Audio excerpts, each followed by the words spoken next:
let me tell you. Hey there, sexy lady of my dreams. Can I have you here with me? I just wanna love you down. Yeah. I'm making you scream my name. Oh, I'm gone. Loving your body. I'll be kissing your body. And I'll be caressing your body. Oh, baby, just come on. Loving your body. I'll be loving, feeling your body. And I'm gonna touching your body all night, baby. Now I'm about to fulfill your fantasy. So come a little closer, bring your body to me. I'm trying to take my time, I won't rush at all. 'Cause you deserve the best. I'm gonna love, I'm gonna kissing your body until the morning comes. Oh, baby, just come on, loving your body, and let me feel your body, and I just wanna touch.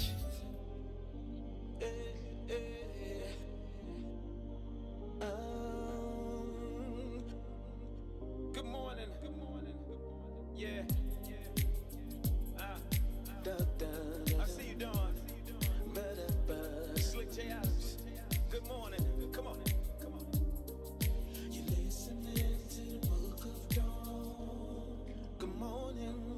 You're listening to the book of Dawn. This morning. You're listening to the book of Dawn. Good morning. You're listening to the book of Dawn. Are you ready for the truth? And nothing but the truth, so help you, Dawn. She's bringing it to you every weekday at 9 in the morning. So if you wanna hear the real, this is what you gotta do. Just log online and listen to Dawn speak her mind. You're listening to the book of Dawn in the morning. You're listening to the book of Dawn this morning. You're listening to the book of Dawn this morning. You're listening to the book of Dawn. You're now tuned in to Dawn. Oh, sexy Dawn. What's in it for the black people media? Yeah. Come on, y'all.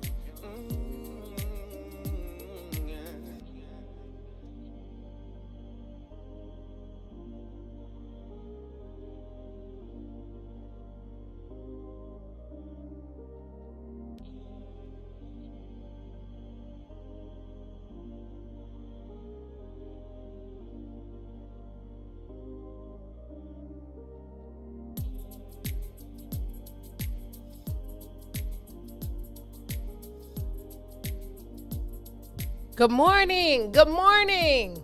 Good morning, sunshines. Good morning, sunshines. Good morning, nephew Ron. Good morning, TT. Good morning, Mary Q. Good morning. I didn't hear you. I said a good morning, a good morning. It's the dawn, a good morning, Hey. a good morning, a good morning. It's the dawn, good morning. Good morning, y'all. Good morning, sunshines. It's the same Dawn. Brand new page, though, in the Book of Dawn. Thank you for tuning in weekdays, 9 a.m. to 11. Yay. Weekdays, 9 a.m. to 11 a.m. from the What's in It for the Black People Media Studios. We appreciate you letting us in your hearts, your homes, your TVs, your workplaces, the bathrooms, the tubs, wherever you're watching. It's okay. Today is Tuesday, Behind the Brown Door Tuesday, as a matter of fact. And April 20th today. It's April 20th, 420. Weed heads, It's 4:20. Y'all acting like y'all already. Huh? Yeah, because y'all. Lit, Dawn. You lit. I don't even smoke the reefer, okay? Y'all already know I don't smoke the reefer. I don't eat the gum bears. You don't drink the juice? I don't drink. I'm not sipping on the scissor. I'm You not don't doing eat the it. tuna? I Because you don't. can make weed and tuna. You can I put it. heard you can make reefer everything. You don't like the chili? I don't get high. I drink champagne. Period. No, I shouldn't say period because y'all know I like tequila and a little bourbon, and I like Bloody Marys. Okay. But if you consume, today is your day. Okay, it's 420. I need to look up the history of 420 and who chose that. My big brothers was growing weed when I was a little kid. Like, no, there wasn't a day for reefer when I was little. And yes, It wasn't no 420 when you was young? heck no, that's some probably I think the it's Urban like Dictionary, something made up. 7 years, 8 years old or Yeah, something. it ain't. Yeah, it's just like Steak and BJ Day. Somebody made that up, like Sweetest Day and all the other days. It's probably a weed head that made it up. Okay, but it's 420. So if you get down, I'd say get on down. Then hey, if it works for you. It's also Pineapple Upside Down Cake Day. Why? What is that? What is that head shake for? Because there's like a day for everything. That's why we have 420 in the first place. Yeah, but that's a fact. pineapple is like, how absurd Pineapple are these Upside days Down. going to? Yes. Okay, because here's the thing: you can't be eats mad that? about the reefer day, and you like the reefer day because of the chili. I don't. It's okay. Do you eat the chili? I have had some chili. Did you stutter? I've had chili. You stuttered. You've had the chili. Mm-hmm. You think I should put it in the gumbo? Yes, you have to. As a matter of fact. Wait, so, are you on the thread? Is he in? Is Anthony in the room? Not yet. Oh no, I'm not late. He texted me that, like I'm late. Is my brother from another? Here you go. Is he in there? Yes. Okay.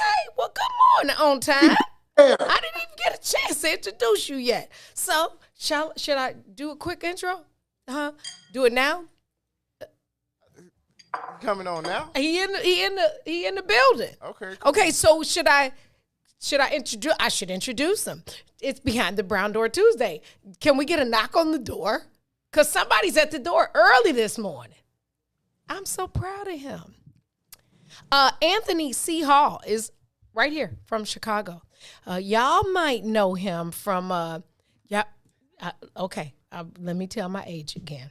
Y'all might know him. Wait, when he comes in, you can tell him the weather. Yes. Okay. That's fine. Because we got to stay on point because I don't got my report cards. No. I don't. So wait, before we bring him on, let me say these birthdays real quick. I'm not about to get in trouble from none of you.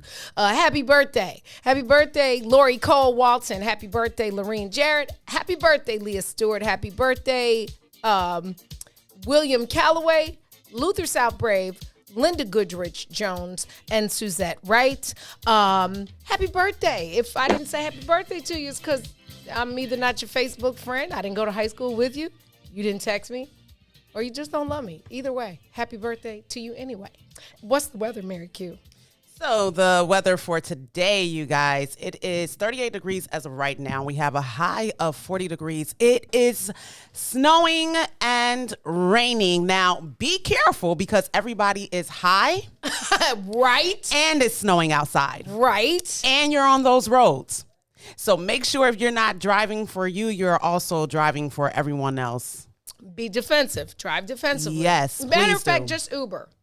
Just Uber. The Uber person is high too. The Uber person. Listen. So call me and I can be the Uber because I'm not gonna. You're not I don't gonna smoke be. reefer. You guys be careful out there today. Yeah, no slipping and sliding. And our son will return on Thursday, so that's a good thing. Praise God for rain Jesus. on Wednesday. And let's be clear, it's Chicago. It can snow in June.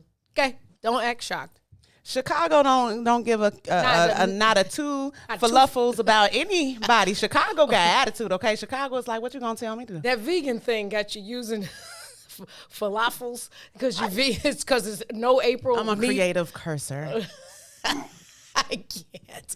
Okay, adulate is the word of the day. It's from the Latin origin, 18th century. The word was adulari. It was a verb. So adulate was born from that. It means to praise effusively, fawn upon, to admire or be devoted to. And with that, I will bring our guest in, Anthony C. Hall, Chicago, Inglewood's own. I have a great deal of adulation for him. He's a brother, a little big, like when they're younger than you, but they think they're much older than you and growner than you. That's that guy. He is an actor. He is also an executive with Twism Films, and I'm gonna let him tell you more about himself. Chicago's own Anthony C. Hall. Brother, turn your iPad the other way so we can see. Okay. Oh, and he got jokes. Look. Okay, hold on. Okay. Hold up. Wait a minute. I hope that works. I'm sure it does. Hold on. That works? Did it flip? Yes. Okay. Yes, you're right. in the clear. Good morning, sunshine. Good morning, sweetie. I thought I was early. You are early, but that you were in there, so we might as well. Yo, I like this little platform here. You doing it big, shorty. I can't with you. Doing it big. You like it? You like it, Brother Bear? Do you like it? This is dope. We got his name in there. Okay. Good morning, Anthony. First of all, let me just say, can I just tell y'all what we call him? Mm-hmm. Most people call him Black Ass Shy. That's what's up. Black ass. Welcome. And you got to say it like you from Shy. Mm-hmm. Black Ass Shy. Not shy, Shy. Okay, because you know how we mess up words, right? Mm-hmm. He did me the honor of waking up. He's in California, y'all. So it's like butt crack early out there. Yeah, you told me I heard y'all, you said it was snowing out there? It is snowing, brother. Oh, shit. Let me show y'all something. If you get up and Y'all show... know nothing. Are you about to show us like sunshine? I'm going to be so mad at him. You're about to get a whole lot of enemies right now. Show us. Let me show y'all something. I'm about to jump in the pool. No!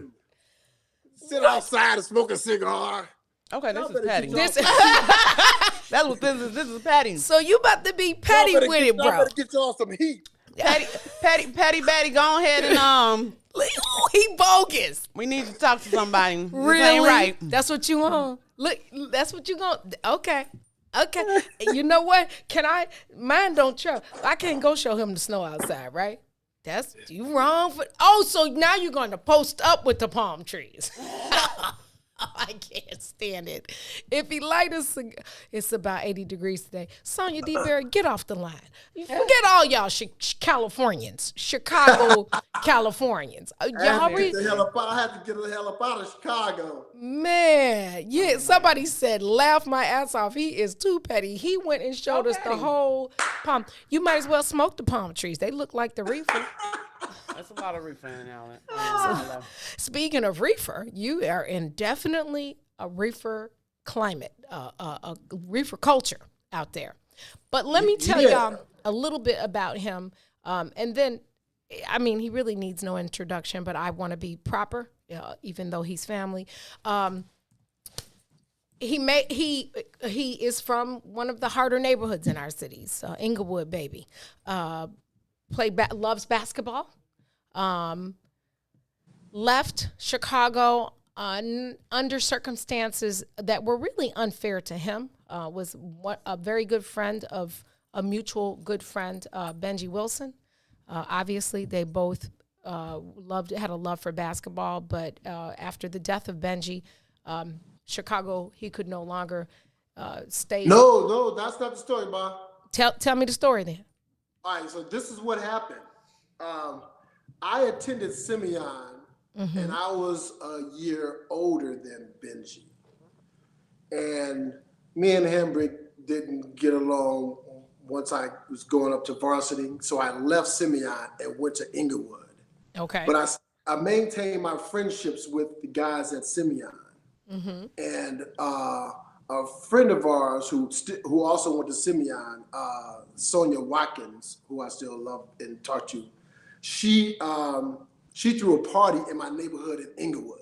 Okay. And it was just for the basketball team of Simeon. Okay. Yet I was still invited because of my association with them. Sure. And it turned out that, the gang members in the neighborhood, Black Gangster Disciples, whatever they were called, they said it was a stone party because they weren't allowed in, which made me a stone now, right. living in that neighborhood.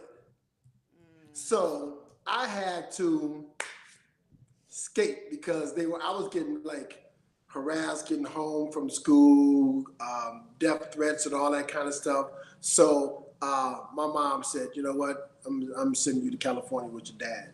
And so, yeah, that's how I ended up getting to California. And then Benji was killed a year later. Now, let me ask you this.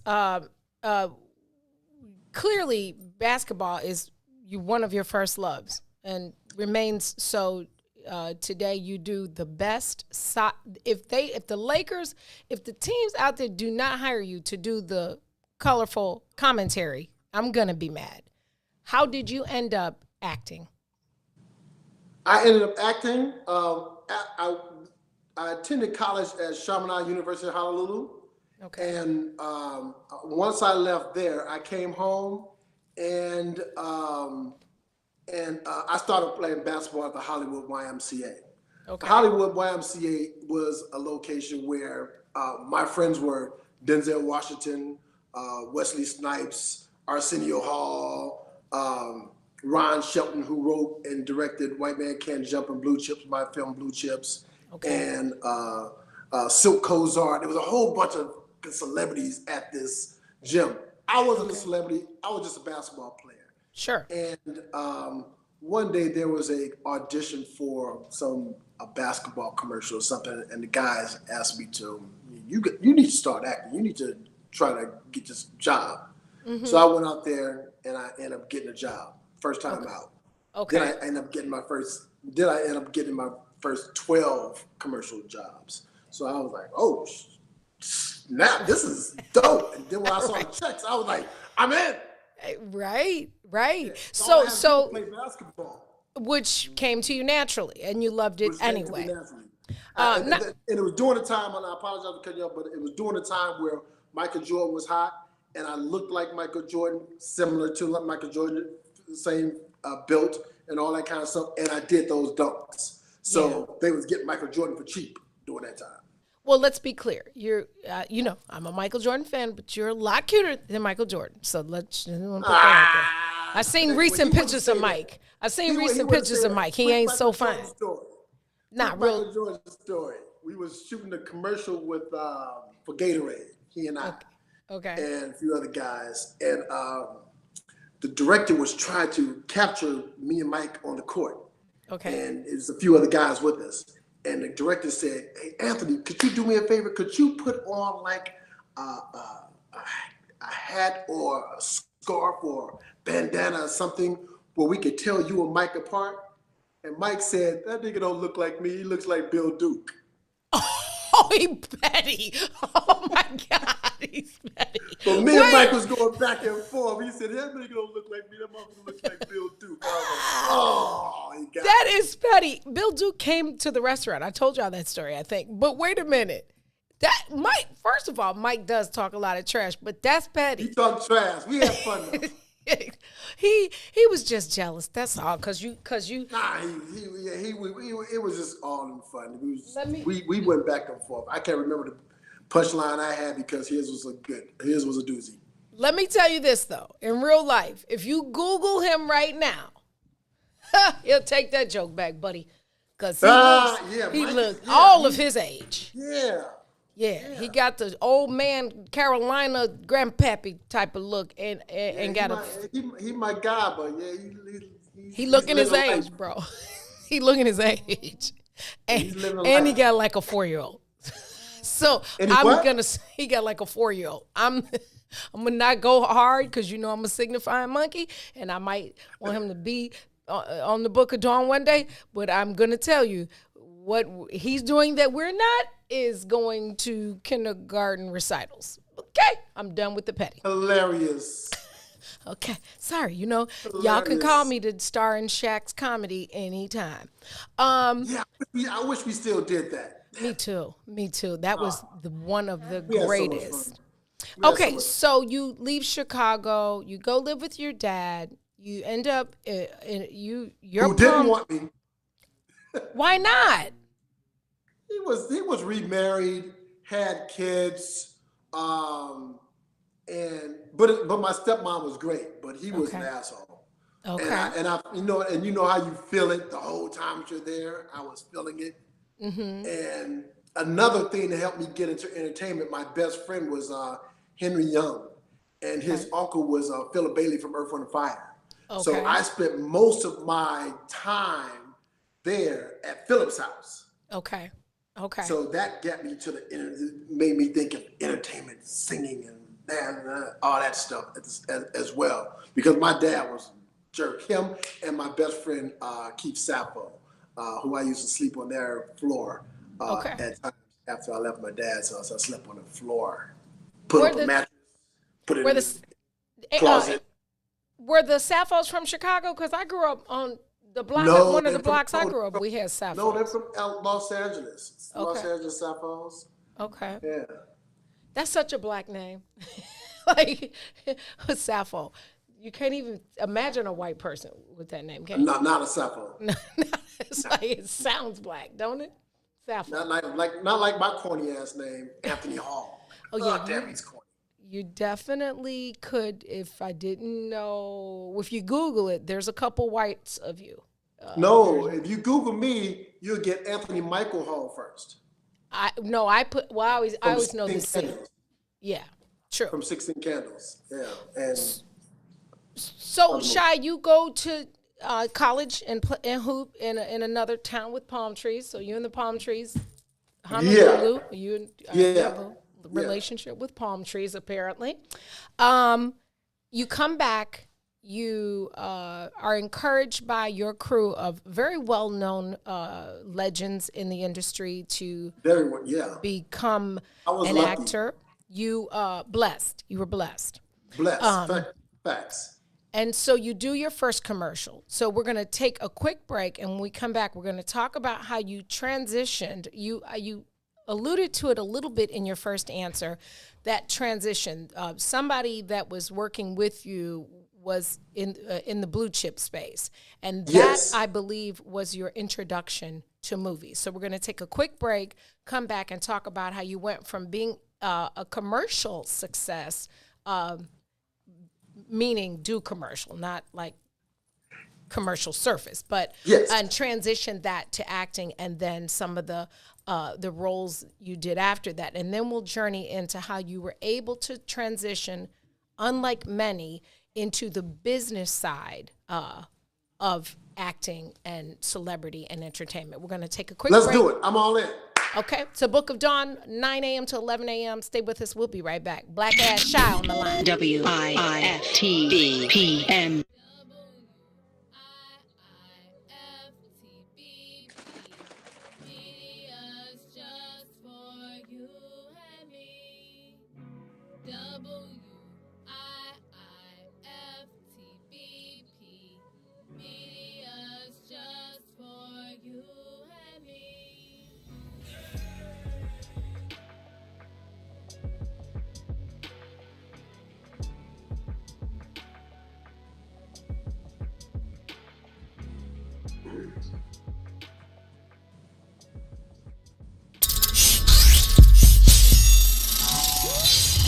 What's up, everybody? Welcome to the green side of things. It's your man, Sadiq. And Cassiopeia.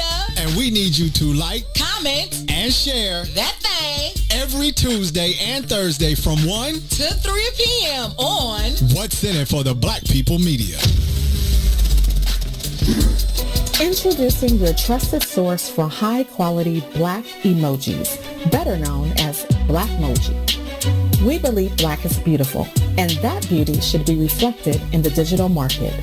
Now there is an app that does just that, starting with Black Greek letter organizations.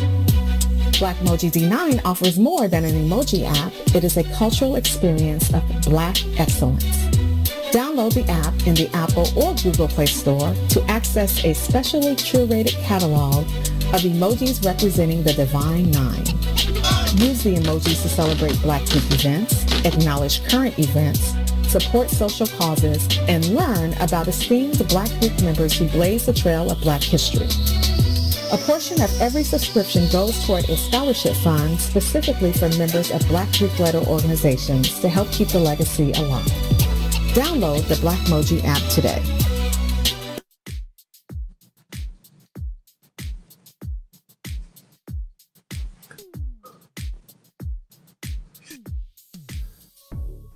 I don't know what you did, but you did it right. Girl, you make it look so easy. Everywhere you go, heads turning left and right. Can't say you a dime, you're a 20-piece. 'Cause girl, you're the reason I be acting funny. Everything in me telling me don't let you get away. And all the guys looking like they wanna love you. Every day I'm your body, got not over my dead body. Why you gotta look so good? Why you gotta look so good? Why you gotta look so good? With your hair done, nails done, when you put that grown on. Why you gotta look so good, good. With your hair done, nails done, when you put that grown on. Why you gotta look so good? I can look and see you're not an average chick. You're shutting it down everywhere you go. Girl, I want you as bad as I want a check. 'Cause you're sexy from head to toe. Girl, you're the reason I be acting funny. Everything in me telling me all that you get away. And all the guys looking like they wanna love you. Every day I'm your body, got not over my dead body. Why you gotta look so good? Why you gotta look so good? Why you gotta look so good? With your hair done, nails done, when you put your grown on. One son, Justin Time Hall Lockhart, is a hell of a wide receiver with an on the fullback. Someone to keep an eye on now and in the future. When you're waking up, straight out of bed, girl, why you gotta look so good? When you're at the job, just to break, girl, why you gotta look so good? In the club, Oh, snap. why you gotta look so good? On the dance floor, giving more. Why you gotta look so good? Why you gotta look so good? Why you gotta look so good? Girl, you know you be killing it when you be putting your grown woman on. Yes! Slick, I don't know. I keep trying to ask myself the same question. Why I gotta look so good? I don't know. One day I'll let you know. Welcome back. You tuned into the Book of Dawn, 9 a.m. to 11 a.m. weekdays, broadcasting live from the What's in It for the Black People and the light-skinned Black People media. Amen. Anthony. Shy, we in the break, often a conversation that could be about sparkling water with Mary and nephew and I goes to church. And in the break, we went to church, and I told Mary that when we come back, I hope she remembers what she said, because I'm going to have her repeat it. So can you put you and nephew on there so that we can, and then you can see we're dressed alike. I should have sent you the memo because it's a look-alike day, and I should have told you to wear camouflage like us. But I want her to speak into your life right now, because you probably going to ask for her number after to get spiritual counseling once a week after she repeats this to you. In the meantime, y'all can follow Anthony on Instagram and Twitter. Of course, the Twitter handle is Real Chicago Simple. It's Black Ass Shy. Let's just say it what it is. Capital B, capital A, capital C, Black Eye Shy on Twitter. And Anthony Hall _Chicago, because most people refer to him as Chicago because that's how they do us when we from Chicago and we keep it real. Yeah. They just call you the name of your city. Chicago, yeah. Exactly. You can't say, like, I'm from Illinois. It's like... Yeah. I'm You from can't Chicago, even and they're say... like, oh. and then you're Chicago. Yeah, and then you have to start there. Yeah. And then get specific. So... One of the things that we were talking about, I was listening to your story and I'm absolutely fascinated by it. And it's a story that speaks to me so far, because I know that you're going to take us through more. It's a story that speaks to me so far about timing. I was like, it's really fascinating that you were at a party, and just being at a party that seemed like the wrong place to be put you in all the right places with one singular move. So from Absolutely. yes. And so from that point on, being someone that made, like I have biblical references, it reminded me of the story of Joseph, of how he was put in all the wrong places, and all of those wrong places the whole time was setting him up for where and what and who he is all along, which is one that wears a robe and one that wears a crown. Yeah. So I just thought that it was powerful to how your story speaks to being in the right place at the right time, or even how no one can touch your destination. You got to keep your heart pure and everything else will be taken care of. That's what that spoke to me. There's nothing really to ever worry about, even when things seem like it's off, is that much more so on. Everything is for you and not working against you sometimes. Mm-hmm. And the thing for me spiritually is that what I feel like you're saying, and what he was able to do was manifest in that, and not take my father really didn't want me to be here. They ran me out of my hometown because they was on that bull junk, right? Our friend Benji died. I lost this. He just kept living, working towards the goal, because oftentimes we get stuck in that space, and we like to turning lemons into lemonade. Absolutely, or a lemon drop martini, right. But being able to almost embrace what is supposed to destroy you, right, is really understanding that process, right? You know what I'm saying? And it sounds weird, and most of us have difficulty doing it, but when you embrace the process, then there's lessons. There are little and big lessons. Things become colorful. And you dream coat, but then you have to, because you need that lesson to understand the next, right? So if you get it too soon, without those rough patches, you probably won't be prepared for it. When you do, you probably won't even recognize it. And then to be open to what is being prepared for you. Sure. Because even in listening to the story, one thing that led to the next, that was unexpected, and it just happened to work out and set you up. So it's to have a vision, but to be flexible in that vision. Mm-hmm.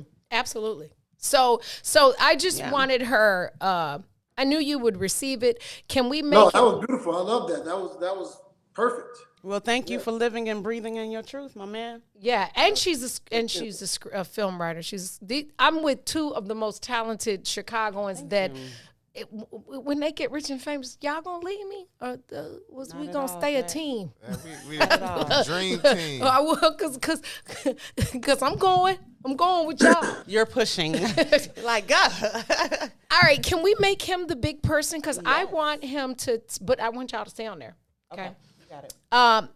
Chicago, I would like for you to tell us the transition. You went from literal commercial success, and parlayed in my shy voice, parlayed that into a film success. Tell us how that happened.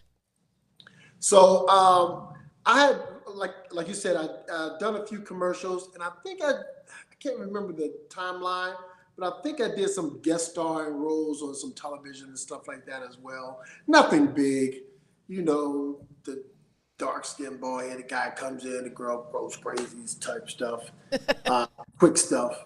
And they were auditioning for Blue Chips. And someone said I should come out and go out to, my agent told me to send me out to do the audition. But they were auditioning for extras, and I'm going. So I went out there, and I'm doing my usual, basketball stuff, dunking and, making people look stupid and all that kind of stuff. And then it dawned on me. I was like, wait a minute. Why the hell am I going out to be an extra when I have I got like 4 commercials running right now. I'm killing the game. Why am I doing some extra work? Sure. So me, ignorance, I walk over to Ron Shelton, who I knew because he played at the gym. because he wrote the film White Man Can't Jump and Blue Chips and a bunch of other amazing films.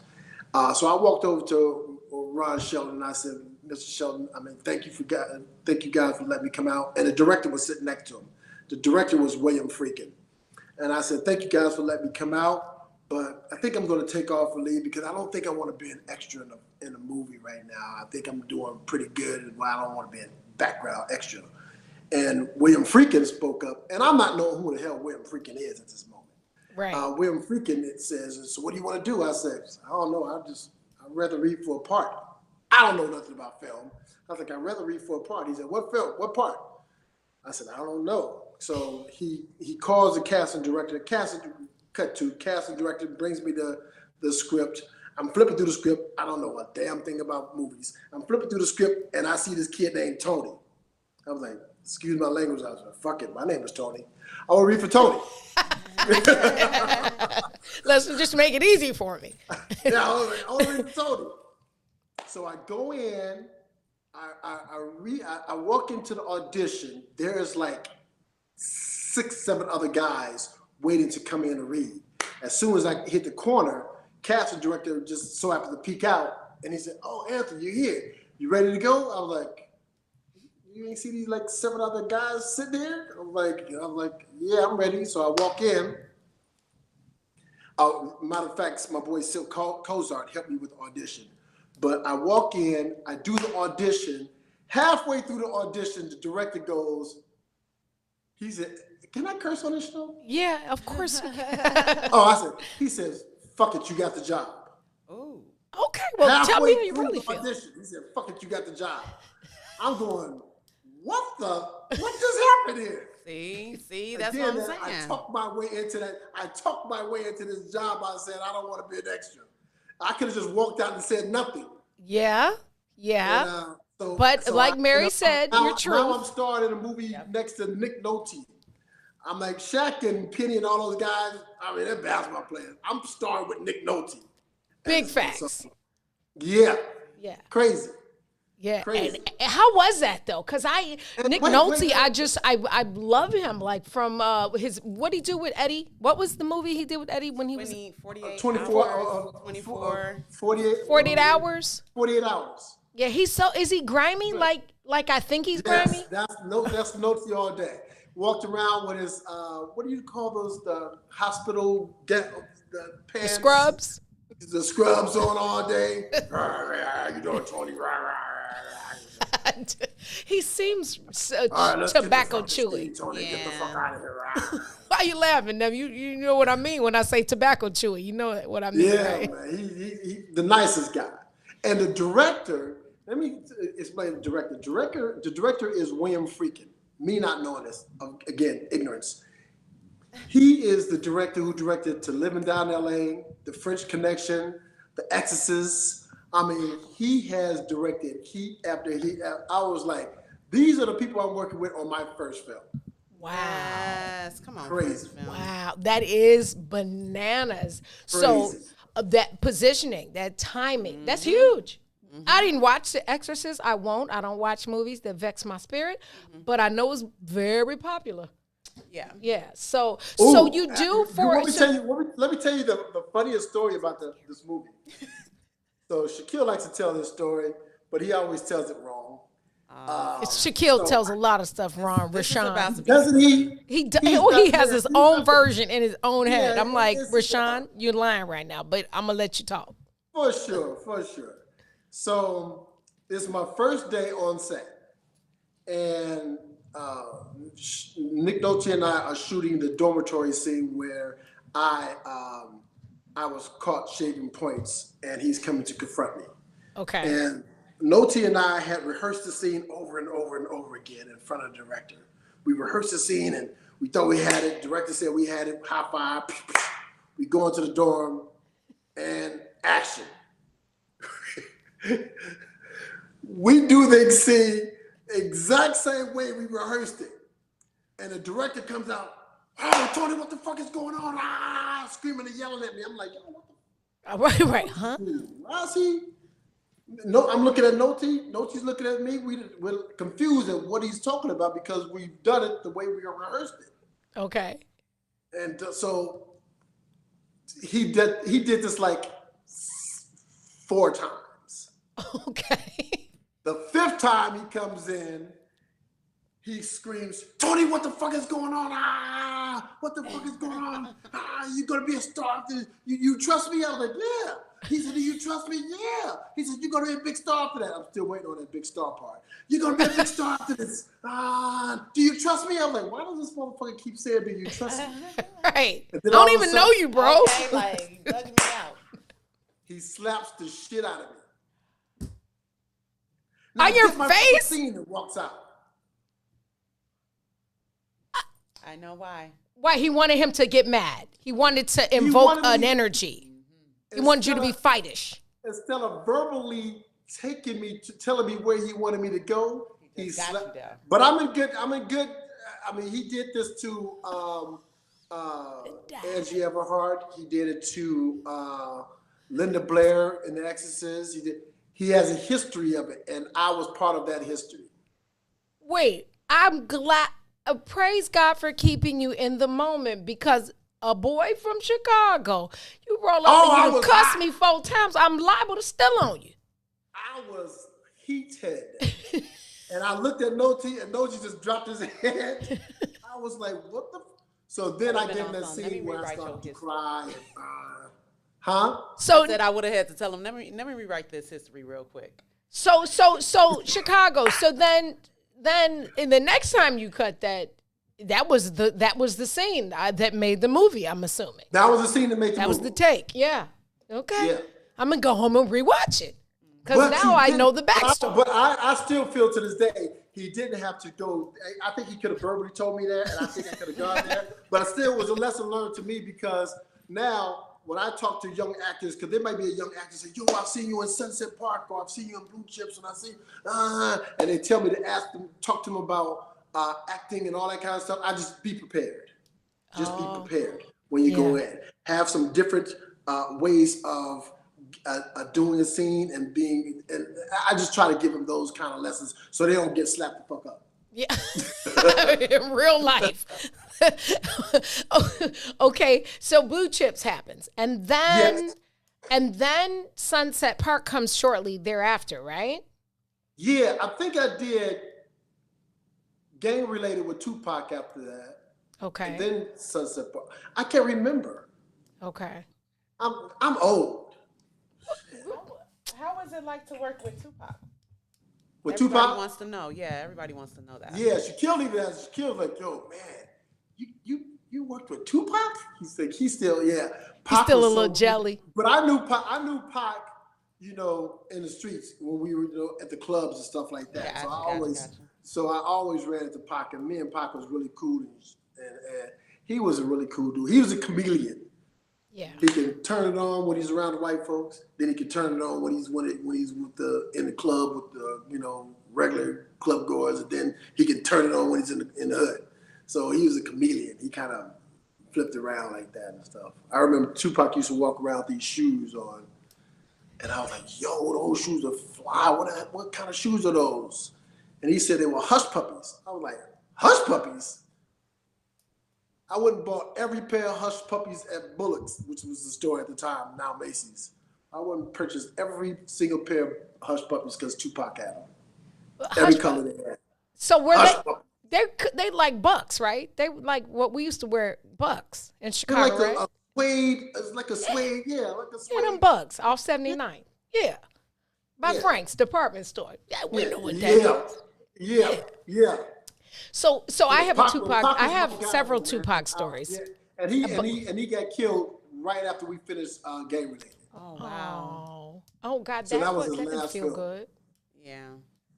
That had to be surreal to work with him on that film, even just with that title, and then to lose him in the manner we lost him. That had to be for you very losing him. I never thought of that.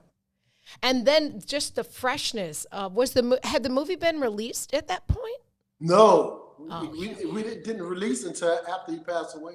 You know? Yeah, that's crazy. And then then Sunset Park came along. That was fun. Gotcha. So let me digress for 30 seconds and tell you, I understand that part of Tupac because he was a chameleon. We're in Vegas. Did I tell y'all the story? We're in Vegas for a Mike Tyson fight, of course, shirtless man, and the fight's canceled because he hurt his thumb, right? So we all hanging out. It's a gang of us. It's me, Michael, Pac, Puffy, and Sandy from Salt and Pepper, right? Oh, and Gary Sheffield, baseball player. We go into Suge's Club in Vegas. Everybody goes in through this is where I probably should have turned around, but I didn't. Right? We had to go through a metal detector. You know, like the things at the airport? Right. To get in the club. That's when I should have said to myself, this might not be where you should be hanging. But I went. We were think having a metal detector is a good thing? Back in the early 90s, no, I shouldn't have had to go through a metal detector to go to have a good time at a nightclub. In the early 90s. Hold on. Tupac turned to come in. Bing, bing, bing, bing, bing. They sent him back out. Bing, bing, bing. So we're tipsy. We all turn around like, bro, you can't get in? Like, what?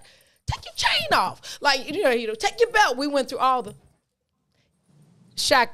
Chicago, guess why he kept dinging? He had a gun? He had a bulletproof whole suit on. It was like, from the top to the bottom. I'm like, hold on. I turned around. I said, sir, you brought me to a place that you're prepared not to die, and you didn't give us the memo? Like real prepared. What the hell? Wow. Now I want to go home. Yeah, that's a wild story. Yeah. And that's a true story. And the other part of that, and she'll probably kill me, but I remember clearly because I have pictures. Sandy, Pepper, and Tretch had just broke up. Low key, I was trying to hook her up with Gary Sheffield. Hilarious. We end up in the bathroom drunk, sitting under the sink, cracking up and giggling for like an hour till they had to come find us because we were the only girls. And so I don't know. It was the liquor. It was probably I was drinking. Like a great Yeah. I can. That's one of those stories funny. that we just told you. I could show you pictures of. Yeah, that's one of those. Rest in peace, Tupac. Okay, Chicago. So you do that. You got Sunset Park. We all know the song. So my baby bosses here probably don't know the song because they're a little bit younger than us. But do you know the song, Sunset Park song? Did y'all watch the movie? What time is it? I go. Yeah. The chant. Sunset Park. What time? Yeah. Is on Good for you. Good for you. You knew that. Point. Nephew. And Fredro made that song up on the set. That was like crazy that you said that because I was going to ask you, was that part of the script or did that happen? Fredro's story, Fredro made that up on the set. That is, but that was my question because it seemed so authentic. Yeah, he made that stuff up on the set. A lot of that greats. Was the most fun I've ever had on the film. Why so? Because we was a bunch of loose cannons on that film. But it worked. Terrence Howard was nuts. I didn't even know he was in that. Yeah. He was Spaceman. Lucius was in there? Yeah. Yeah, Terrence Howard was Spaceman. And DeAndre Bond, who's on Snowfall right now, who's killing it. He was killing it. Wait, which Snowfall. character is he in Snowfall? I watched that. Gosh dang it, I can't remember the character's name. It's my favorite show. I think it no. escapes me right now. Is he the main dude? Is he the main? No. Okay. That kid is from overseas. Oh, is DeAndre. he? Dang it, why can't I think of his name right now? I'm about to Google it. I'm gonna get in trouble because DeAndre Bond. His character, he is so amazing on this show. He is so crazy talented. This kid is real South Central. He's real urban. This is totally him. I love Been in that. and out of jail. This is totally him. Oh, I did not know. Oh, He played Busy Bee. I know exactly who. Did y'all watch Snowfall? Bro, No. his baby mama just got killed last week. Right. Yes, I watched Snowfall. This kid is so damn talented. He is. Oh my God, I love DeAndre Bond. Oh my God. Y'all have got to. He lost his yesterday. How many seasons? Because I did want to get into This is I don't know because this is probably two or three. I think it's season 3. Let me tell y'all why. Let me tell you the intention of God. Right. Yesterday we talked in Chicago. I'm sure you've heard this. We talked about the shooting that happened at McDonald's. Esco and I talked about and I mentioned that art imitates life, right? Or life imitates art. Whatever I said yesterday, rewind it and watch it, right? Because the Snowfall episode that happened last week or 2 weeks ago or whenever it happened, this guy, DeAndre, and his girl lost their daughter because they were trying to hit him. He in the front seat with his guy, baby mama, and baby in the back seat. They shoot and kill. The only person that died in the car is the child, a little girl. So I was just like, yo, were they watching like Snowfall before they did this? News update on that. Unfortunately, the dad has a long history of crime and was a recent parolee from Joliet. Yeah, but it's gotta be rules to that game though. It should be. It should be rules. But we don't have no more chiefs and generals calling it, so they're out here running renegade. Oh, without question. I bring that up to say she, baby mama is in Snowfall. She's like, yo, she pistol toting like, no, well, I'm gonna handle the business with these people that killed my baby because she is hell bent on revenge, and ends up getting killed, set up and kill herself. And that just happened. But he is so he's so slimy and grimy. You just would think, but he's in a God moment. It's the craziest, coolest show ever. Y'all gotta watch it. So you can speak the Snowfall. Yeah, he's a good guy. Did not know that. Okay. Oh, you've worked with a lot of big people, Chicago. Who's that, Terrence? No, you've worked with a lot of big people. I mean, you hung out at the Y with Denzel. Jesus, we could have stopped there. And then Nick Nolte. I worked with Denzel on I did a small part on one of Denzel's movies, but he didn't get me the goddamn job. Shay, he should have slapped you. You should have slapped him. But let me give you a Terrence Howard story. This is how crazy Terrence is. I believe this. So I believe it. We're filming the movie, and we're finished filming the movie, and now we're getting ready to do photo for the posters and promotional stuff and all that kind of stuff, right? So we get to the Sony studios early to do our photo shoot, and Terrence isn't there yet. Everybody's going, where the hell is Terrence at? Where the hell is Terrence at? You know, Terrence is always a loose cannon, you know, smoking weed on that, plays guitar. He's so damn multi-talented. This dude does every damn thing. He is talented. Sings, smokes weed, gets the chicks. He's that guy. Very talented actor.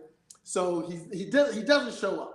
And we go, where the hell is? So finally, Sony Pictures tells us that he's not going to be there. Why? Because Terrence and his brother stopped at the bank to get some funds before they got there, and they parked in a tollway zone.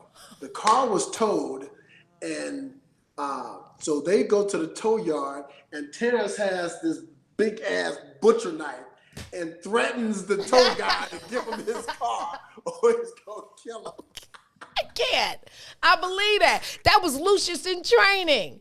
Lucius all day. All day. All day. Chicago, we're going to take a break. We're going to come back. I got to give you one of my good jokes since for years you produced the best comedy, traveling comedy series for your brother, Shaquille. And then I got some more questions to ask you about working in that space with Twism and the Shaquille All-Star comedy family. This is the Book of Dawn. Stay with us. We'll be right back. WIIFTBP. The Chicago Legal Network is the collaboration of attorneys that concentrate in many areas of the law most needed in Chicago neighborhoods. The CLN lawyers focus on personal injury, criminal defense, and other issues. The CLN lawyers all average over 20 years of legal experience and are dedicated to helping the Chicago community. The Chicago Legal Network is committed to developing black lawyers through mentorship and co-representation. So if you were injured in a car accident, slip and fall, or injured on the job, or you need assistance with criminal defense, including driving violations and DUI, check out ChicagoLegalNetwork.com for more information or call 773-912-3545. 773-912-3545.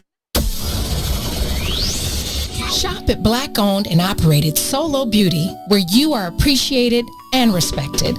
Located at 8158 South Cottage Grove, Solo Beauty can supply all of your black hair care needs. Solo Beauty is open from 11 a.m. to 8 p.m. Tuesday through Saturday.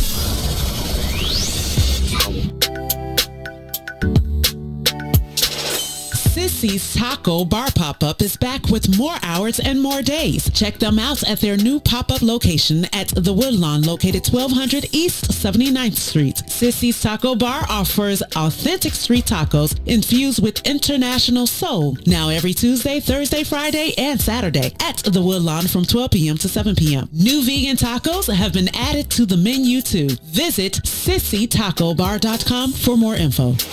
Chicago Legal Network is the collaboration of attorneys that concentrate in many areas of the law most needed in Chicago neighborhoods. The CLN lawyers focus on personal injury, criminal defense, and other issues. The CLN lawyers all average over 20 years of legal experience and are dedicated to helping the Chicago community. The Chicago Legal Network is committed to developing black lawyers through mentorship and co-representation. So if you were injured in a car accident, slip and fall, or injured on the job, or you need assistance with criminal defense, including driving violations and DUI, check out ChicagoLegalNetwork.com for more information or call 773-912-3545. 773-912-3545. It ain't nothing like being fresh, baby.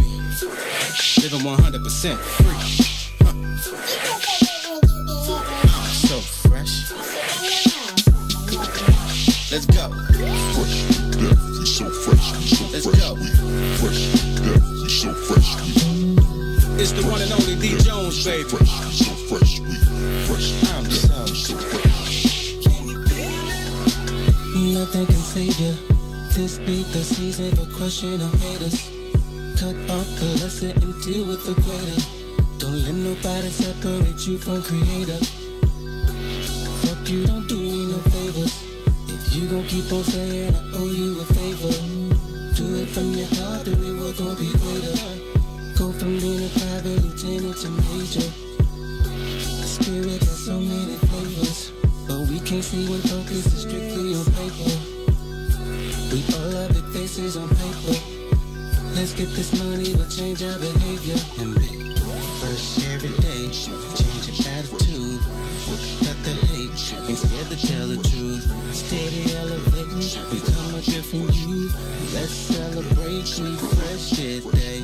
Fresh every day, but you gotta choose to cut the hate, ain't got nothing to lose. Steady elevating, become a better you. We fresh to death, oh, we know we so.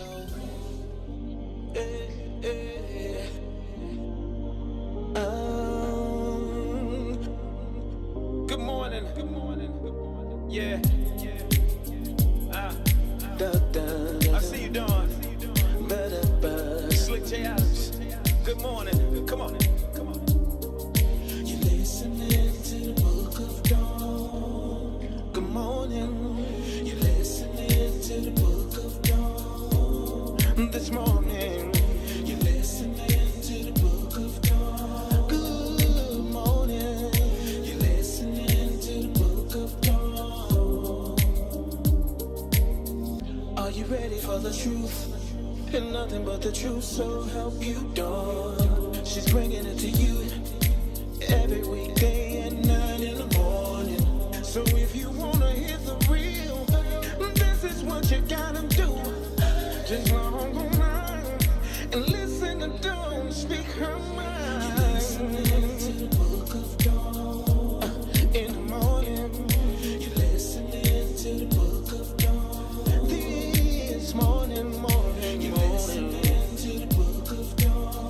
This morning, you're listening to the Book of Dawn. You're now tuned in.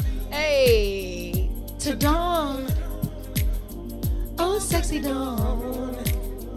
How did y'all get my vocals on that? How did y'all get my vocals on that? What you say?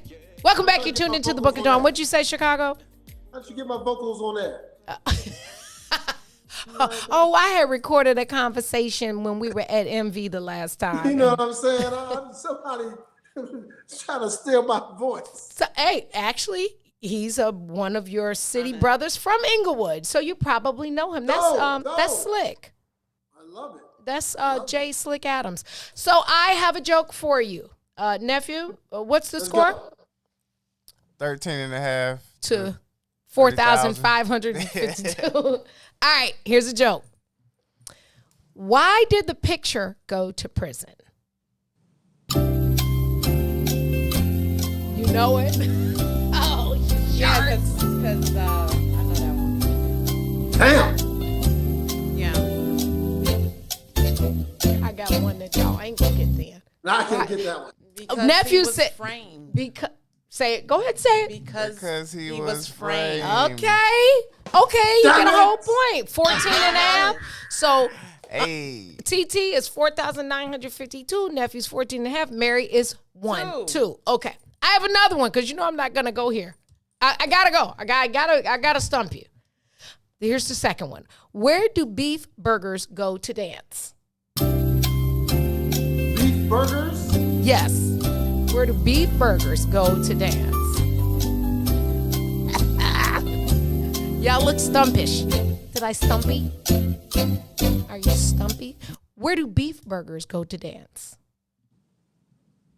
This is so good. See, I want to say like the meat grinder or something like that. Like Chicago, do you Barn? have where? The barn? Nephew? Barn house? I don't know. The meat hall or something? They go to meatballs. So it was close. It was close. We knew it had something to do with the meat. They go to the meatball. Where else? Okay, sorry. I'm back. Hilarious. All right, Chicago, tell us now. You go from relative obscurity. You end up in Cali. You at a YMCA where you're playing with the legendary Denzel Washington and film writers, producers. And hey, let me say this real quick. The character from what was the movie he did? The cop movie with the big film he did. Oh, gosh, darn King it. Kong ain't got nothing on me. That movie. No, yeah, that one. Okay. That I don't know the name character, of it, but I know. That's Denzel. I believe that. I believe that. That nice guy that everybody needs, the white part of what people see. Denzel, we'd be in a gym. Denzel be ready to fight. I believe that. I think that's why I like him. King. Mary Q said he seemed like a pop-off king. Yeah. Mm-hmm. Yo, he would pop off. He told this gangster dude in the gym one time who was trying to start an altercation with him. He said, "Motherfucker, I will crush you with my fucking wallet." I was like, "Oh shit!" Oh, drops mic. I said, "All right, game's over. I'm out, everybody." Right. I love that. I think that's why I like Denzel, because he's that guy. He has angels. He does. People that usually got angels. Training day. Yeah. Oh, that's Denzel. Yeah. Okay, so then you transition from being in front of the camera to actually being the producer and behind the scenes with your Twism family. If those of you that don't know, Twism means the world is mine, right? The world is mine, created by Shaquille O'Neal, who happens to be a best friend and surrogate brother to Chicago.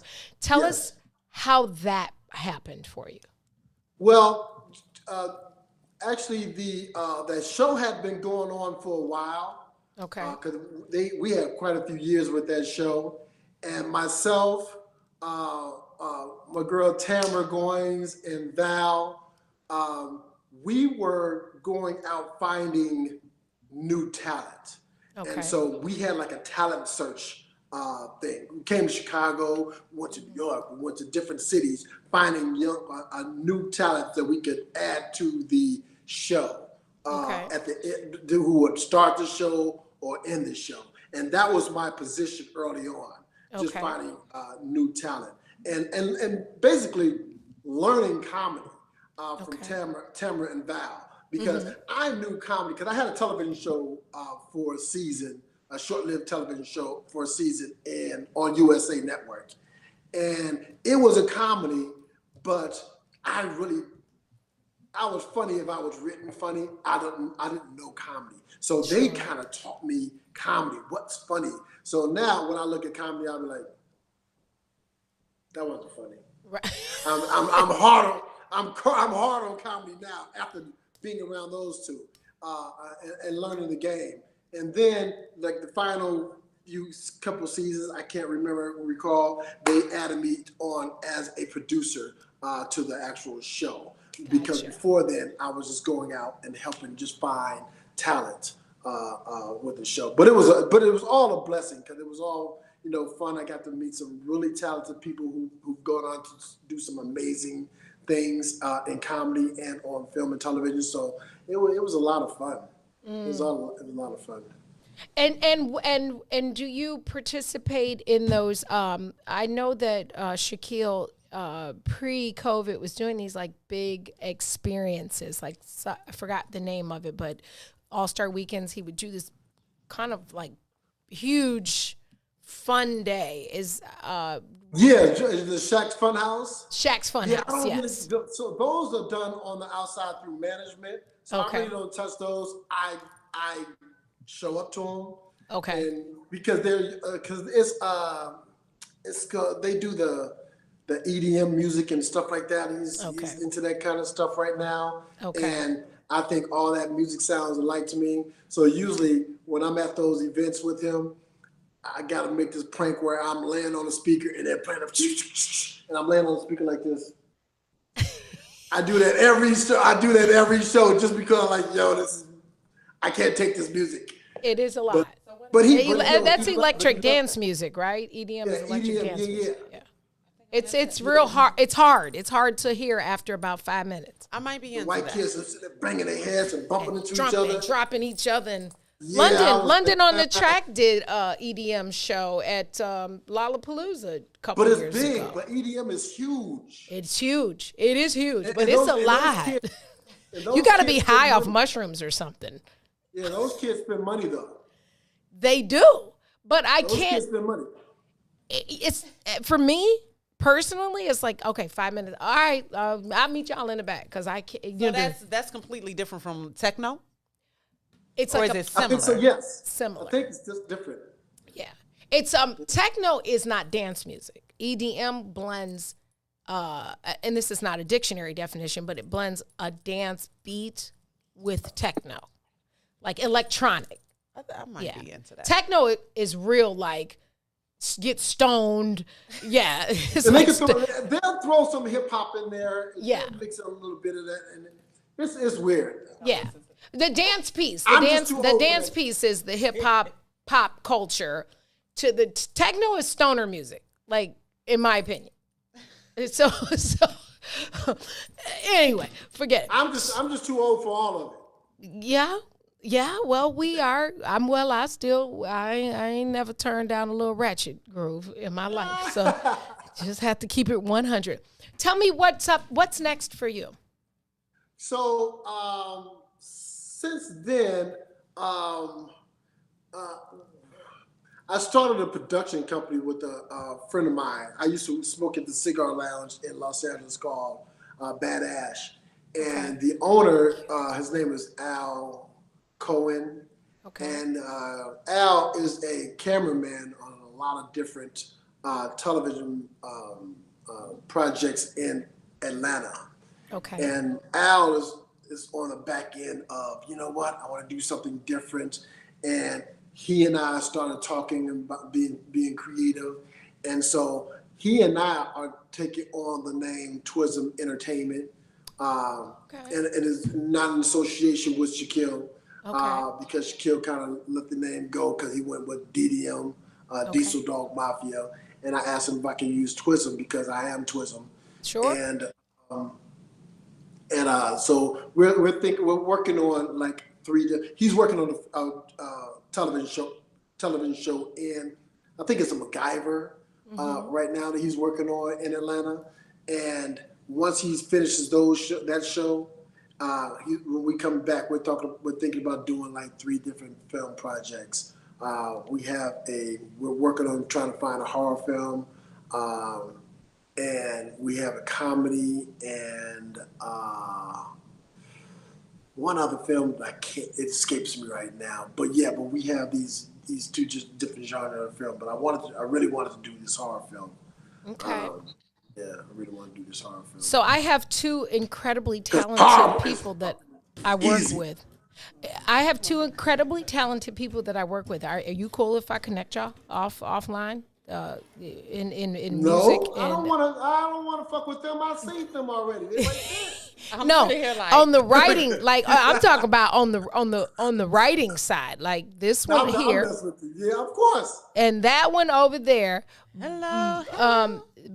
Mary writes. She's the writer of the group, and nephew is the musical talent, the rapper, the film, all that side.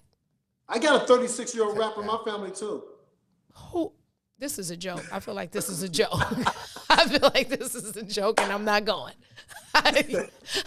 I know you well enough to know 36-year-old when I'm going down a dark hole. You won't get me live on the air. The blood of Jesus. No, I got a 36-year-old rapper in my family for real though. Do you? Do you for real? A lot of Can he rap though? I'm like, bro, for real. I can't say the. Yeah, because I can't say the age of. Never mind, because I can't even go there because he's family for real. But yeah, I understand that point.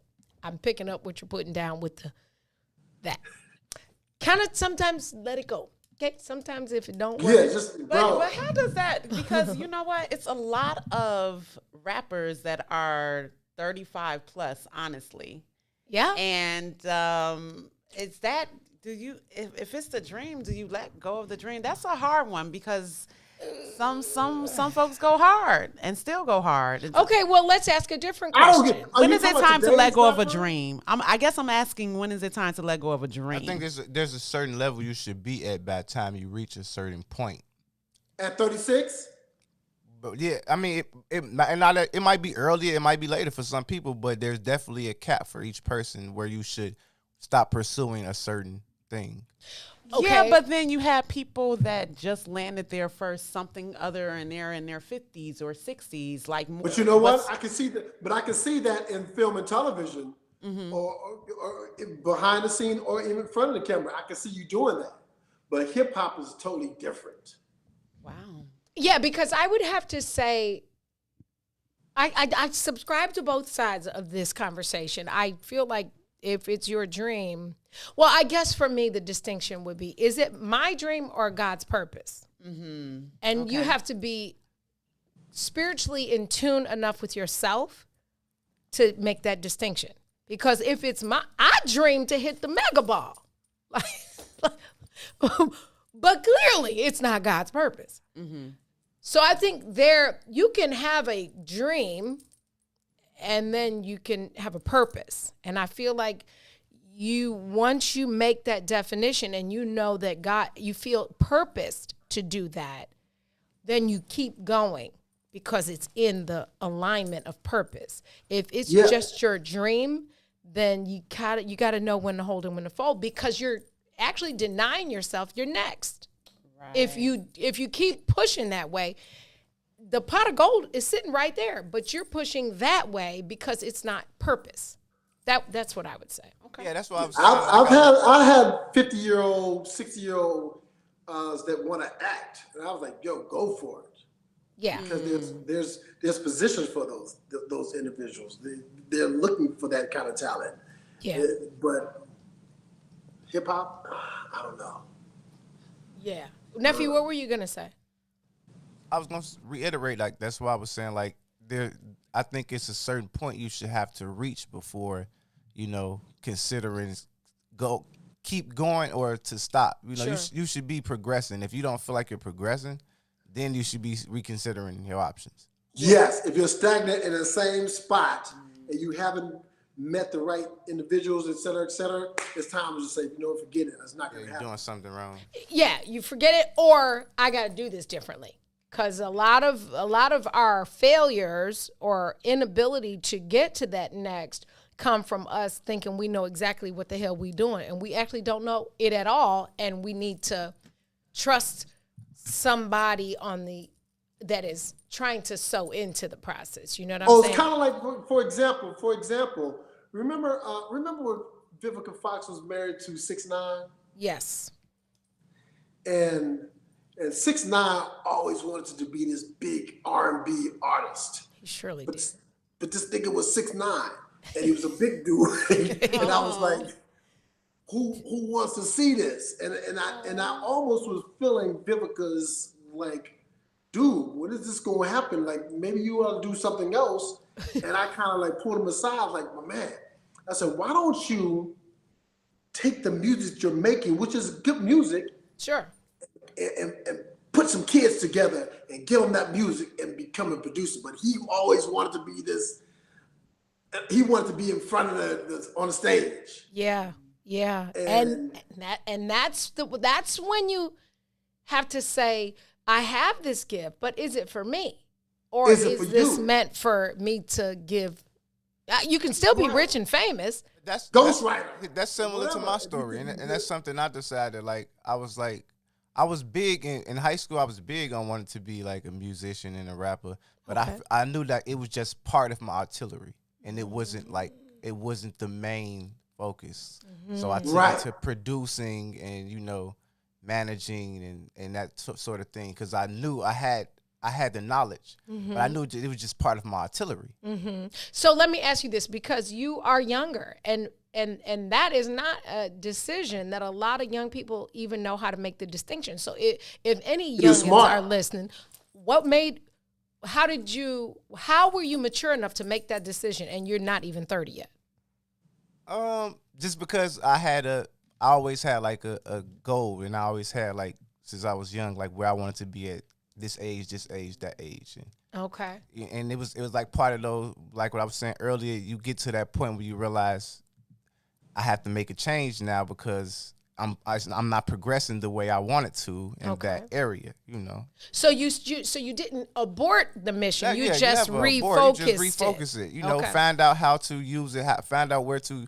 It's still in my artillery, so find out where and when to use it to make it work with me or for me. Gotcha. And boom. Some things you can't abort, like no matter what you do, yeah, it's everywhere. The same gifts keep arising, or the same vision keeps hitting you over the head in whatever arena you decide to go to. So sometimes you just got to get back to what's to the core and not ignore it, because it's there everywhere. Sure, shows up in every lane.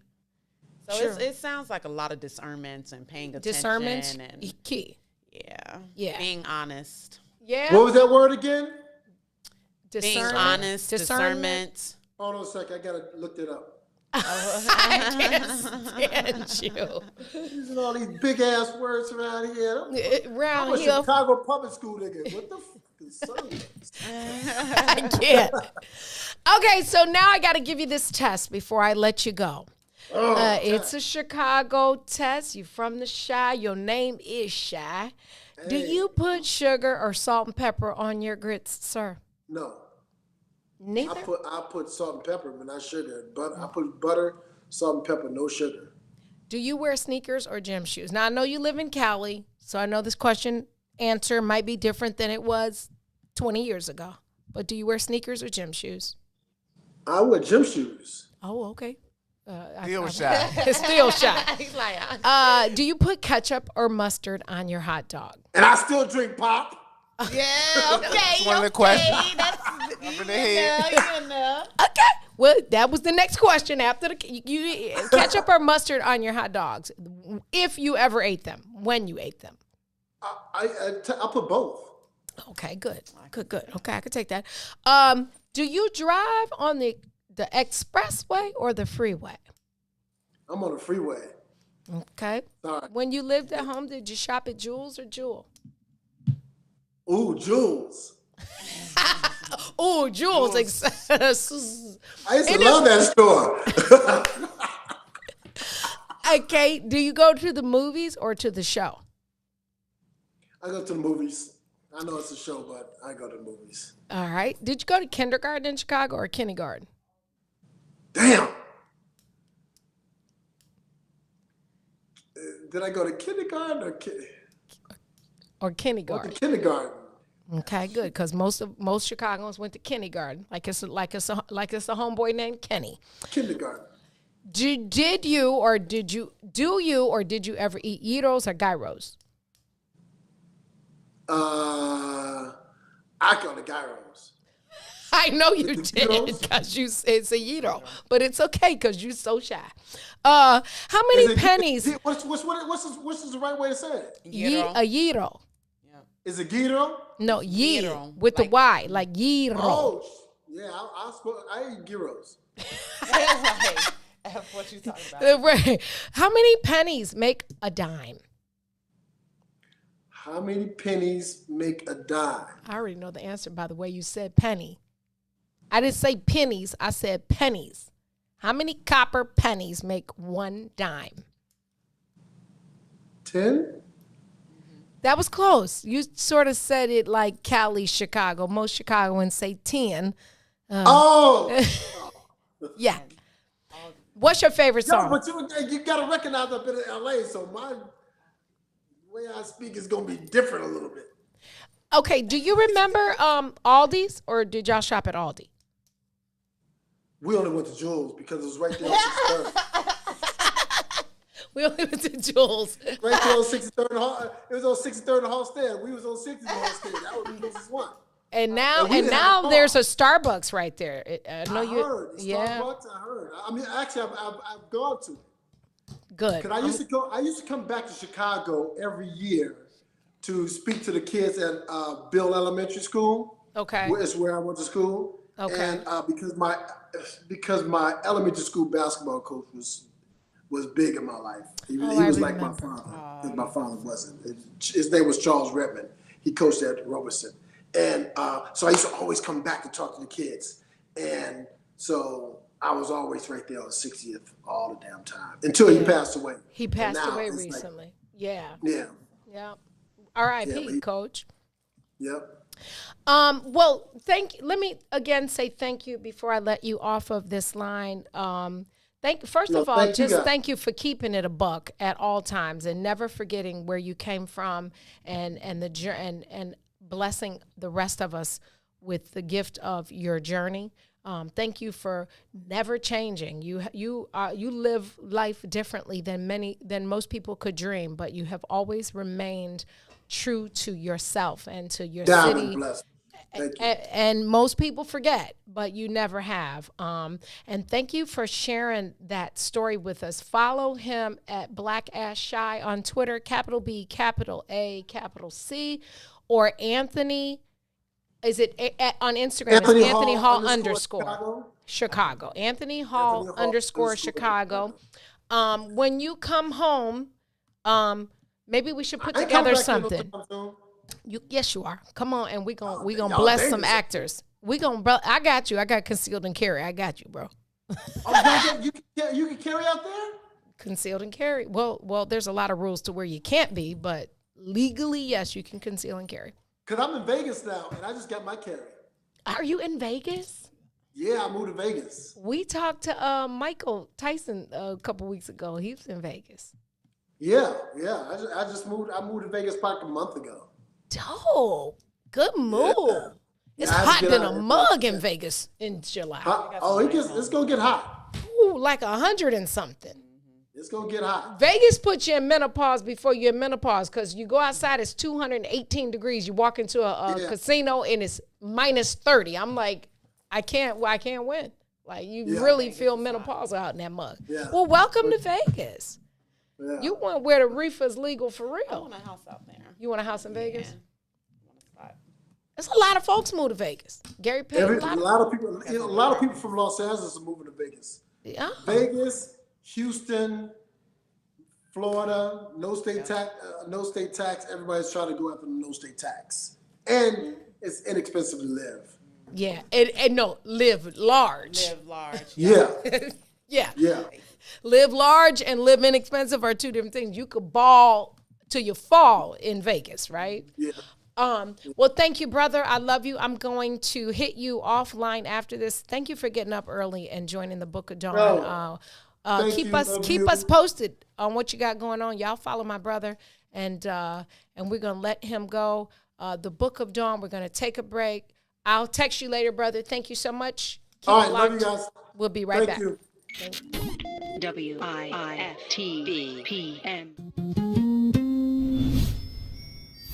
You got to Kennedy King, so you remember Corey Brown? I definitely remember Corey Brown from Morgan Park. Yes, sir. Yes, sir. Yeah. Murder, man. I got it in with y'all one day before a game, and then y'all literally went out and destroyed some people by about 50 at Kennedy King, and I'll never forget, somebody shot a jumper. It came off long, and Corey will tell this story to this day. He says he went up, and I was in the stands. He went up for the rebound, and before he could jump, he said he felt a foot on his head.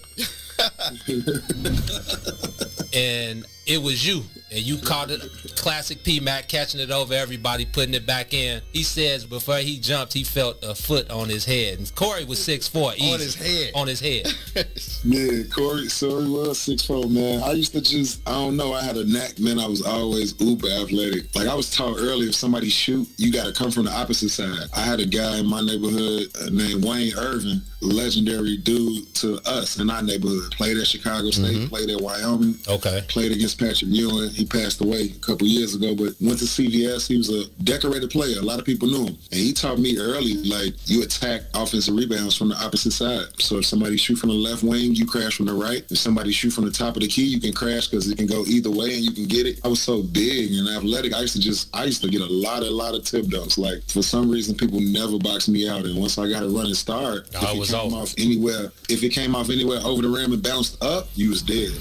This is Eugene McIntosh, one half of the illest independent sports media outlet in the whole entire land, the Bigs. Check me and my player partner Terrence Tomlin, a.k.a. T-Tom the Great, on What's In It for the Black People Media Network.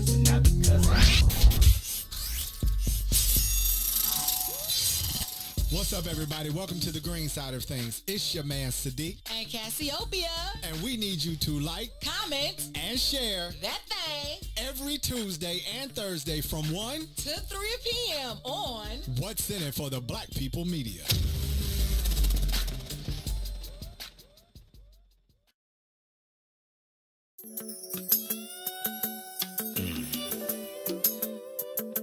You sure looking good tonight, baby.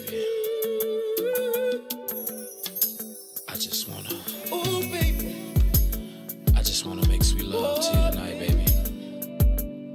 Come on. If you don't mind, let me tell you.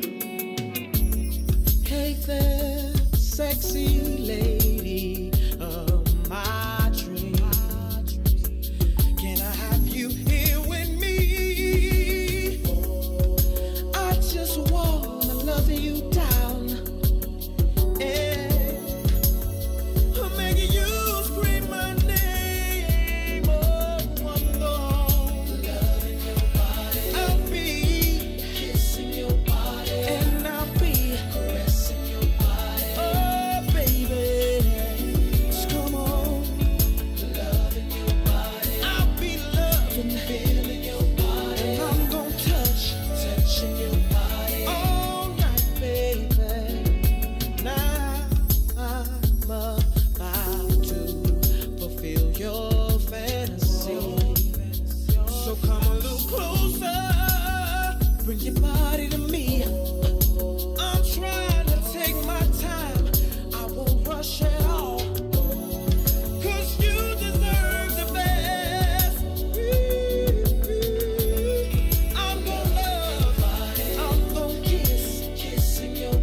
we live?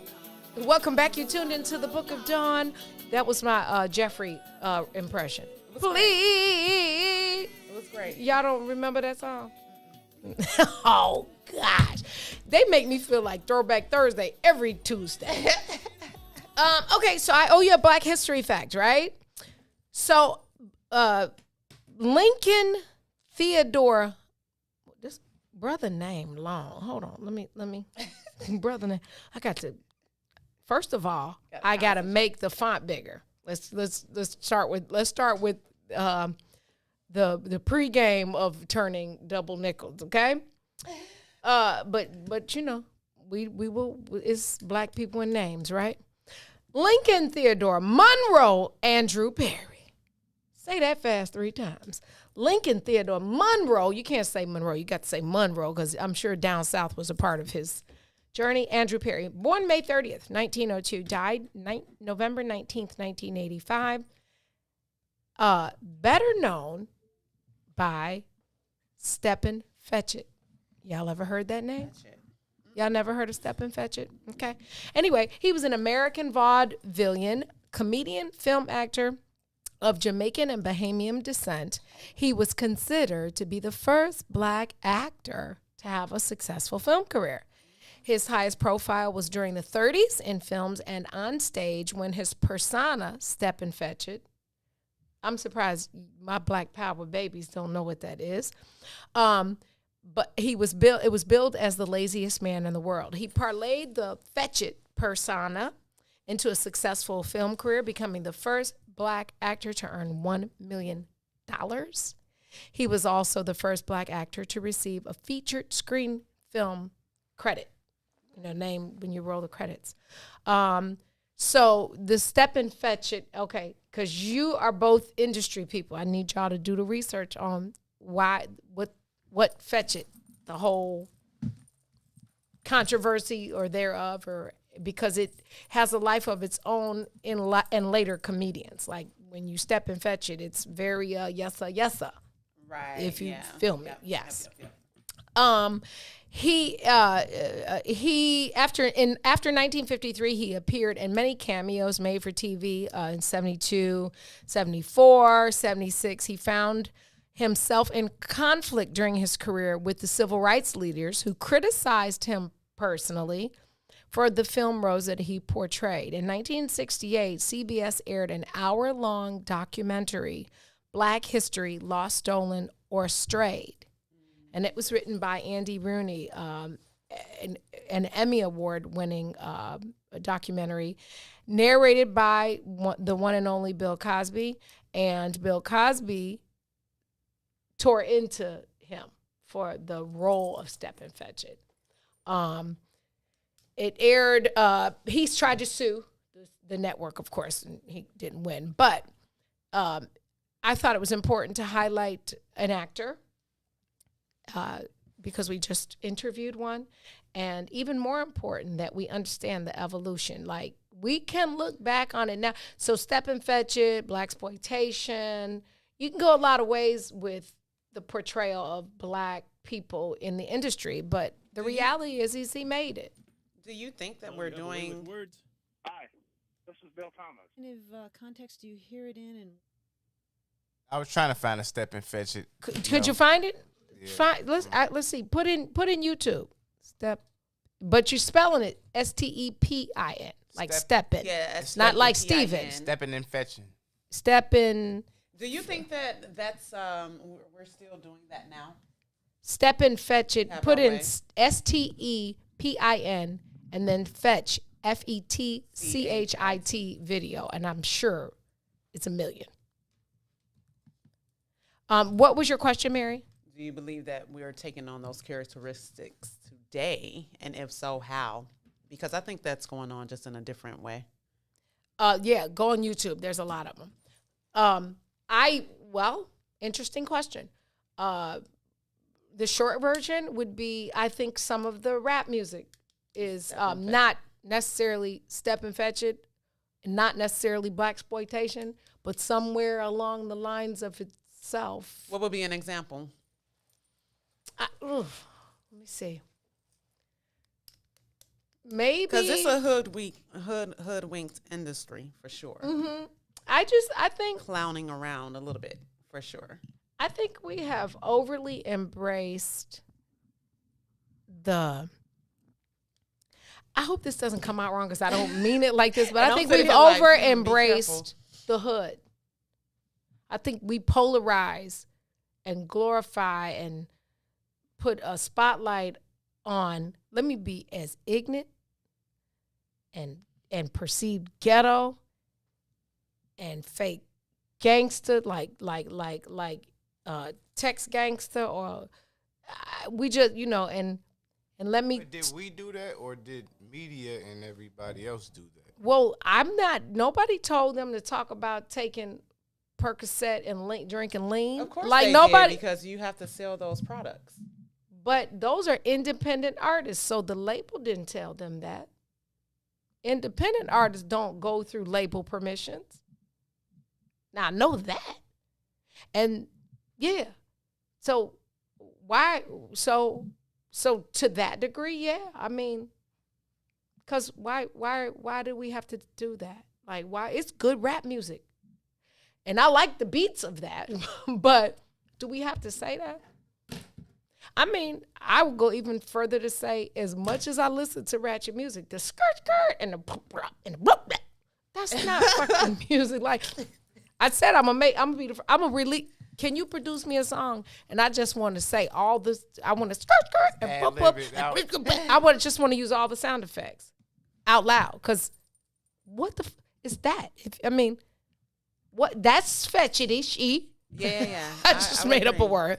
That's what I'm saying. Or even just what's happening with the women and everything like that. Would you say that some of our, like the Real Housewives, and would you say that would be a variation? Yeah.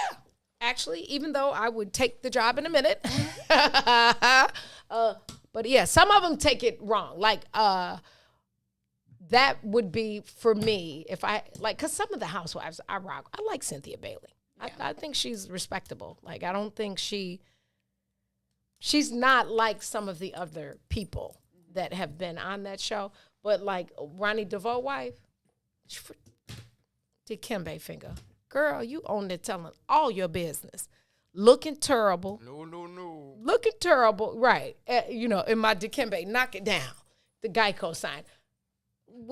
All y'all don't, why? Why you doing that? Like, so for the money, and is that a bad thing? Because according to... Well, let's just say this. Those images will live forever in the lives of a lot of people. Mm-hmm. And is that the memory that you want? Because we don't, when what's that long name? William Theodore, when he did that, we're talking about not even having the audience to make it. We're talking about being Billie Holiday and still going through the back door. We're talking about a whole different space. We're not talking about 2020 nothing. We're talking about you, and I'll use Cynthia Bailey as an example again, and even Candy, because they've had longevity on those shows, and I've never seen them be what I've seen some of the other girls be, ever, on any of the series. So, I look at Basketball Wives. Shawnee O'Neal, she keep it grown up. Some of the other girls get bugged, but Shawnee keeps the integrity of her person as a woman, an executive producer, as a mother. You rarely see Shawnee go to the point of scratch your eyeballs. And so I know that it can happen because there are people like Shawnee and Candy and Cynthia that can keep it sexy. Yeah, and my question is, when are we going to stop? Because at some point we have to, because it's wrecking us. It's wrecking us at our core. We look up and we don't even have, we kind of don't have a culture anymore. It's, well, yeah. And what is considered to be a culture with our music, our dance, our foods, and all of that, it's like, it looks like a bunch of foolery when you look at it on the surface and what media is feeding. So my question is, what is it going to take for it to stop? And how does it stop, especially when it's attached to so much coin? Corey Pittman, and I'll read it because he took the time to eloquently put this in the comments. Thank you, Corey. The biggest difference now is we are choosing to continue that mindset versus during Mr. Perry's time. So the doors he opened, which we now criticize, are a part of our history that we now choose to embrace when we don't have to continue portraying because we have the ability to tell whole stories versus one side only. So is it just a matter, and thank you, Corey, is it just a matter of telling more of those stories, but are people paying for those stories? Well, because a lot of people do things for money. And, sure, absolutely. And that's to go to say with what you were saying earlier about purpose, right? Yeah. Versus a dream. You're talking about leaving your memories behind and legacy. What do we want to be remembered as? Because right now it's like, what can we be remembered as? If you were only looking at this block of time, what is it showing? Well, this ain't a good block. Because I'm going to tell you, I've said this before. You know, I said all the time, and this is probably why a lot of my nieces and nephews have me blocked from their Instagram stories. I'm restricted. Because I goes in, baby. I calls mamas and sisters, and I will hit the block. Just take that shit down. Like, that's not cute. Like, I don't want to see another picture of one of my nephews. That's what you call the son of the nephew. I don't want to see the generation now, like where attention, any kind of attention makes you famous. So whose fault is that? Because I'm gonna say it's the parents' fault. I think it's media though. I think it's the parents' fault. My kids grew up in the same space. And guess what? Guess who ain't blocked from their stories? And guess what? I bet not see. Everybody ain't got parents. Okay, well then the village. I'm just saying. It is the village. It is the village fault in a way. Yeah, because we are our brothers and sisters keepers. But then again, the village is being the village is being attacked from the outside. You know what I'm saying? The village can't thrive when the village is in the area that's not allowing it to thrive. Or the village, or can the village not thrive because we don't have the courage, because we have allowed the shooters to dictate. I mean, if you go, you think it's possible to organize the shooters? Absolutely. I don't want to say out loud how, but because I don't want nobody to misinterpret. But I feel like the hierarchy of the gangs from the way back was instrumental in keeping order. They don't have it no more. Do you think it's possible to revive? Look, am I gangbanging? I just think there's not one simple answer. It certainly is not the answer that I heard somebody who I will leave nameless, but if you watched the news last night or this morning, it's so much. There's no quick fix, I can tell you that, but I do feel like the village, me, you, I feel like more than having a voice, it's an action. Oh yeah. It has to be actionable, and it doesn't have to be, it has to start with us. And it has to start with us being in agreement. You can disagree and still you have different opinions and still be in agreement. And ironically, 3 weeks ago, I don't know if I shared this with you, I was praying and God told me, walk in agreement.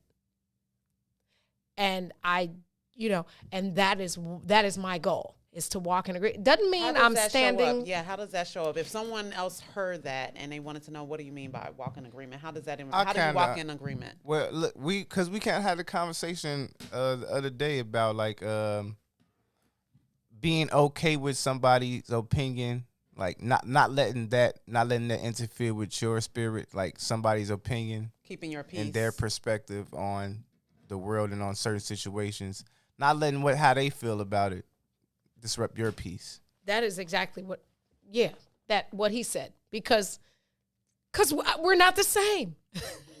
And we don't have the same experiences. We don't have the same experiences. And we don't have the same knowledge. And we don't have the same family. Even the things that we did experience, who's to say that we learned the same thing from them? Yeah. That you can tell me that what I experienced from that or what I learned from that experience is right and yours or wrong and yours is right, you know?